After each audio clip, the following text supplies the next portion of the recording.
गोष्टीचे नाव आहे कोल्हा आणि माकड।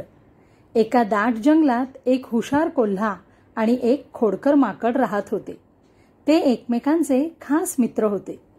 एके दिवशी माकड झाडाच्या फांद्यांवर उड्या मारत होतं आणि मोठ्या फुशारकीनं म्हणालं, कोल्होबा, मी बघ इतक्या झपाट्याने उड्या मारू शकतो की जंगलाचा राजाच होऊ शकतो।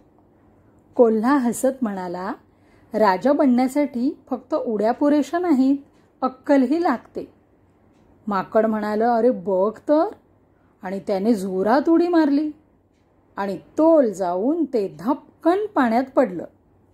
कोल्हा म्हणाला, झालं, कळलं आता, राजा होण्यासाठी बुद्धी महत्वाची असते।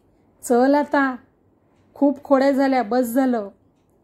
ओलं झालेलं माकड हसत म्हणालं, हो रे बाबा, कळलं, तूच माझा सल्लागार राजा।